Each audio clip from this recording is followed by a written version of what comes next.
You guys ready to go outside? Huh? Is it time to go out?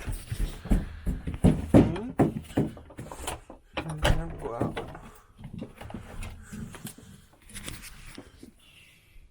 Okay, don't bother the neighbors. It's like 5:30 in the morning. Back so soon?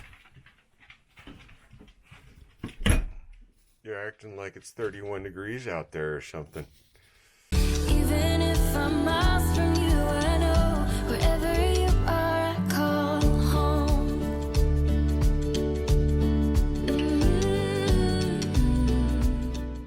That is because it's 31 degrees. Yeah, it got pretty cold last night. It's about 40 inside of the trailer, so I think first thing this morning, or first thing on the agenda this morning, is going to be turn the generator on and charge the batteries, run the heater for a minute, and drink some coffee. Get my thoughts together.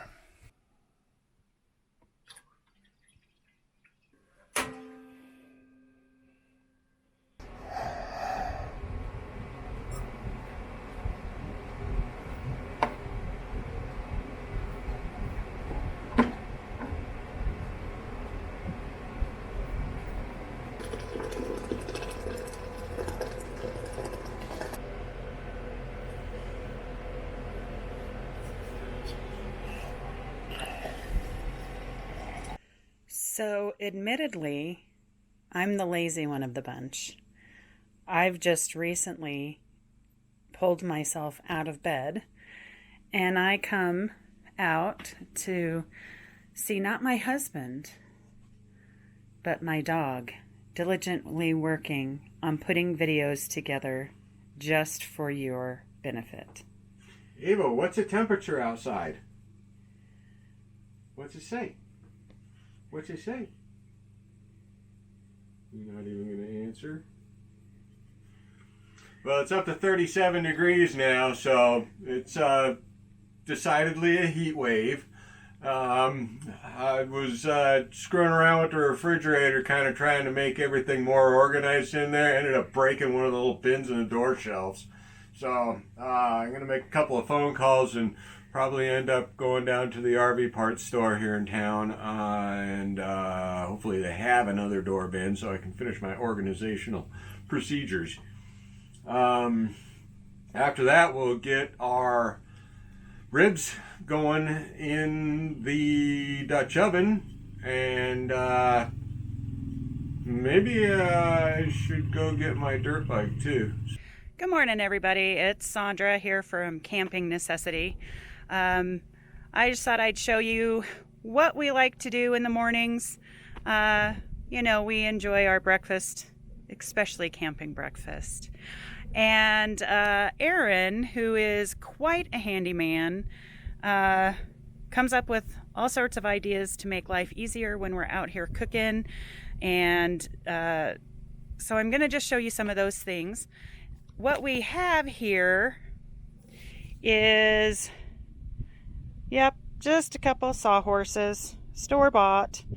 However, Aaron did go ahead and get some plywood, made sure to varnish it so that we could have a nice cooking surface, something that would be easy to clean, and that's always key.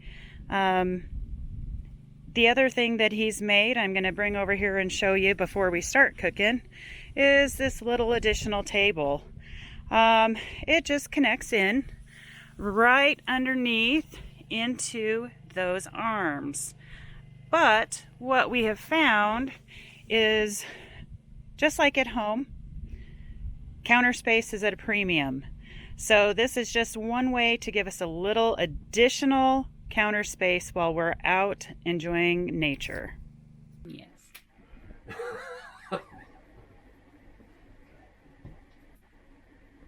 Is it recording? Yes.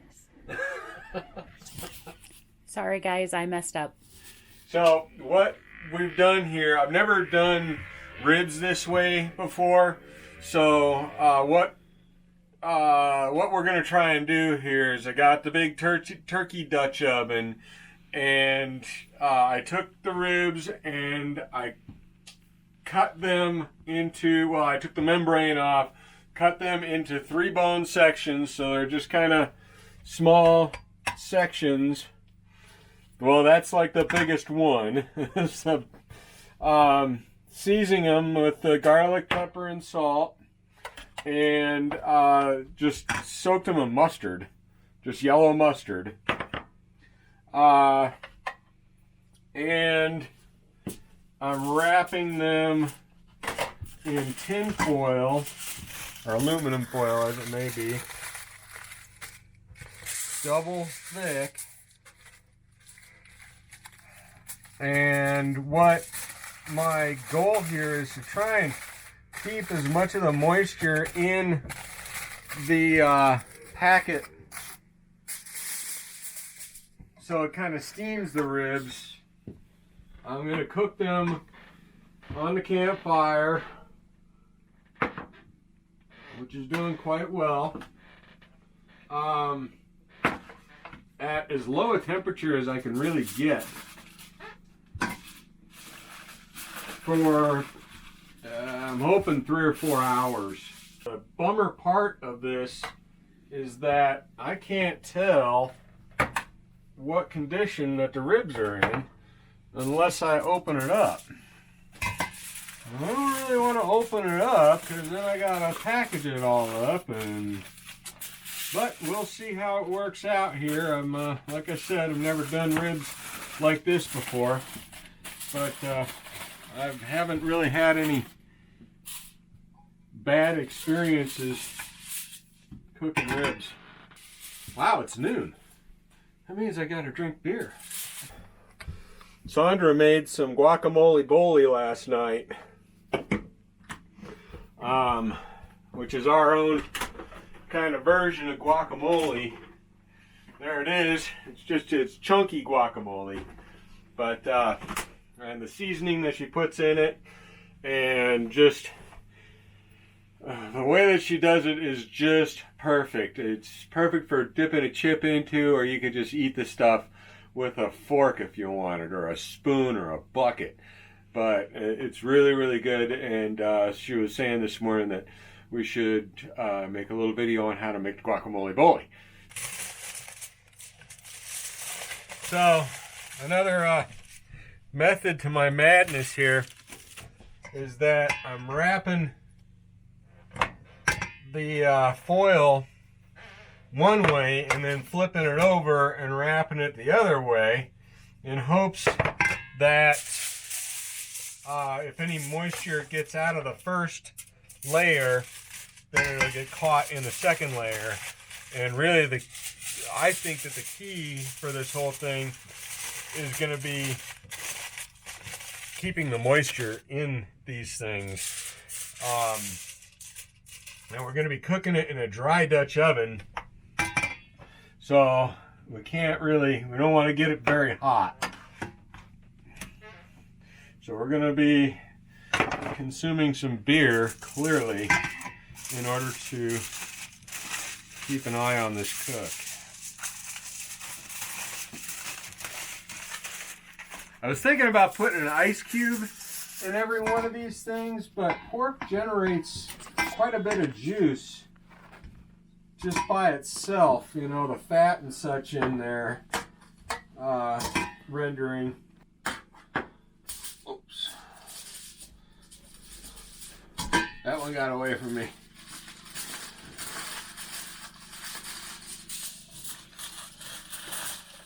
Not that far away from him, Ava.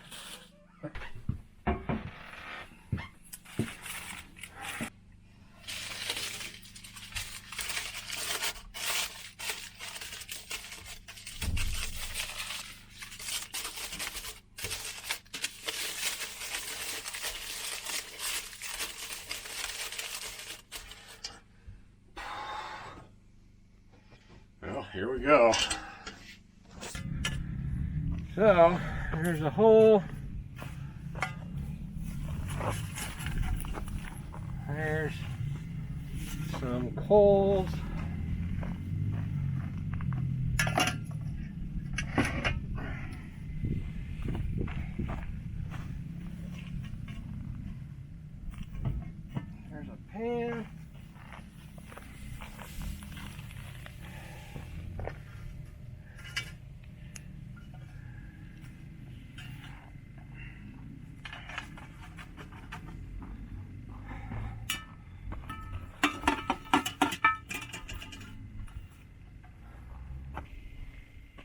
so gonna get another fire going here, and we'll check on them here probably in about a half an hour or so. Yeah, when I opened my beer it was 12:09, so I'm gonna say it's 12:15 right now, so we'll check it at about 12:45, and we'll see. Fingers crossed, everybody. See you in a minute. All right, so let's Sandra, what are you doing? I was just getting it ready for you, babe. Oh, okay. So Sandra's not allowed to chop wood. There's a little bit of a story behind that. Thank you, my love. You're welcome. There. So we were camping once upon a time. This was this is when we had the old trailer, so this is probably 7 or 8 years ago. And I don't remember what I was doing, but I turned around just in time to watch Sandra miss the piece of wood on the downswing and have that thing come down right at her ankle. I think it actually like glanced off of her ankle. I don't know how she didn't lose a foot, because my bladed instruments are not sharp, not dull. All of them are very sharp. So It was a very nice bruise. apparently she did hit herself. But, so anyway, if anybody ever sees Sandra chopping wood, if you wouldn't mind, please gently remind her that she's not allowed to chop wood. Okay, so it's 12:50 now, and I found my little dot doodad in the trailer. So it's 140 degree in the little Dutch oven, but it needs some more coals. We got the second pile of coals just about ready to go, so we'll be adding that to it, and we'll monitor. Nope, went up by a degree, but we'll keep monitoring the cook here for another, I don't know, half hour. We'll give it another half hour. Okay, it's time. We're about an hour and a half into this whole shenanigans. It's at 195 degree right now, so the temperature's going down. It's ready for some more coals, but sorry. That was both lungs. But we're gonna take one of them out, open it up, and check temperature, see how it's doing. Hopefully it ain't burnt to crisp on one side. That hand to lift it up, that hand to grab. Ooh, there's a bunch of moisture inside of there. Look at that, it's just dripping. It's hot. Okay. So. Oh, it smells good. It smells delicious. Get that out of the way. Oh my gosh, that smells good. This is the one that I poked a hole in. Look at that baby, huh? And it's just starting to shrink up off of the bone some. And ye old meat thermometer, right around 130. I don't see any sign of this going poorly at all. So I'm just gonna quickly, before it gets all lost on my damn heat, I think I'm just gonna keep it at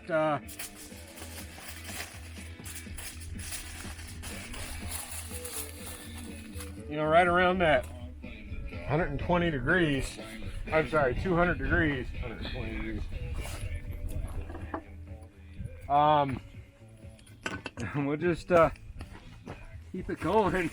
I mean, it really seems to be doing very well. I'm surprised at how well it's doing. It's not boiling. The liquid is staying inside of there. There was a bunch of condensation on the bottom of the pan. I'm sure the top of the pan's the same way, so we'll have to reseason the pan when we're done, but no big deal. I do that quite often anyway. Anyway, I'm going to get some more coals here and get it back up to temp. It dropped down to 190 just by me doing that. So I'm going to get back to work here. So the folks are also going to get some asparagus because they enjoy that. And we're going to add some Brussels sprouts along with some baby Yukon Gold potatoes. So quite a meal for the folks. Hopefully a couple of meals for the folks. We like doing this. We love cooking, and cooking outdoors is even better. So why not share it? So a little addition to the asparagus, and we'll do this with pretty much any vegetable that we put in a pouch like this. Add ice cubes to it, so that it creates water and it creates steam inside of there and keeps everything nice and moist instead of just burning the crap out of the vegetables. Just thought I'd share. I'm going to pick a different one this time. I'm going to pick that one. Unless somebody tells me that that's the same one that I picked the last time. You're dripping on your shoe. Holy crap. It smells. Look at all the juice in there. I'm glad I double wrapped them. It's hot. It smells amazing. It smells absolutely. Oh my gosh. That's 160 there. Well, I don't want to like tear into it. Maybe I do. So it's not super. Well, it pulls away from the bone pretty easily.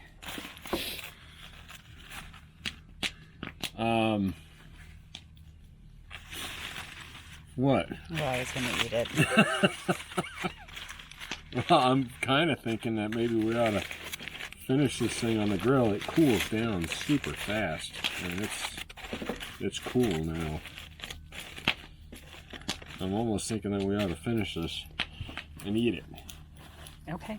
All right, we're going to finish this one and we're going to eat it.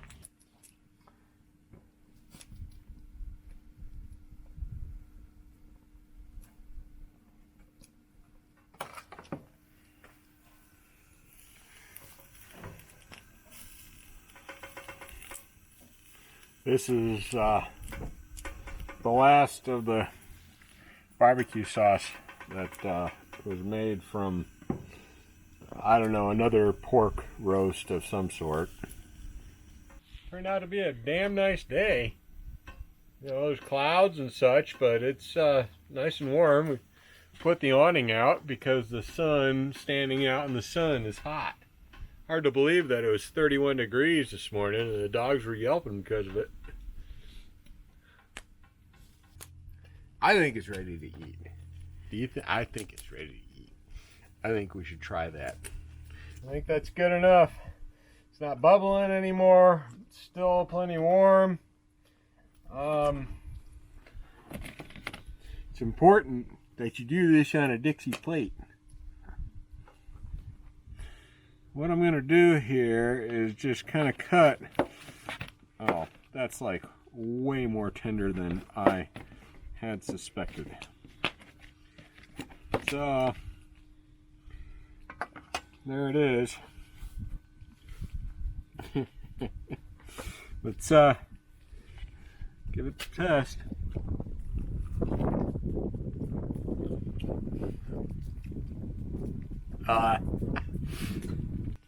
Yeah, it's plenty hot. Mm-hmm. Apparently it worked. Alright. I'm happy with these results, folks. This is, like I said, I've never done anything like this before. I cooked lots and lots of ribs, but not in a piece of tin foil in a Dutch oven. It turned out, or it is turning out very well. So I'm gonna let these things kind of simmer for a second. We'll barbecue sauce them up, and we got some vegetables inside, potatoes and Brussels sprouts and asparagus.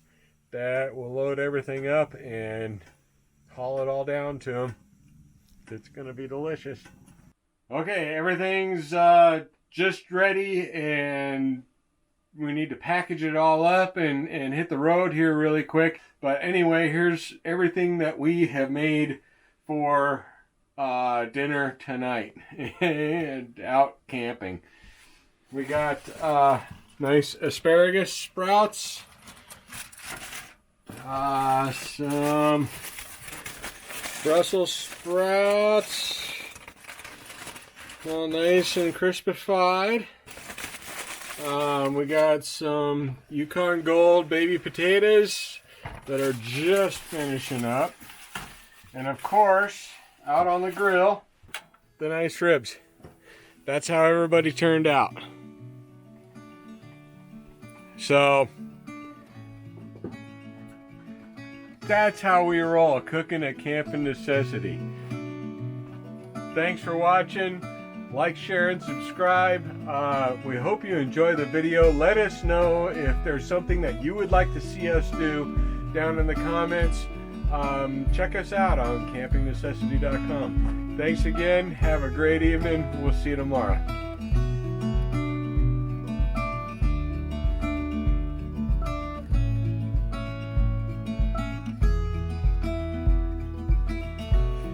Okay, well, we might as well get a campfire. Sandra, what are you doing? Anything about starting a campfire. I'm only not allowed to chop wood.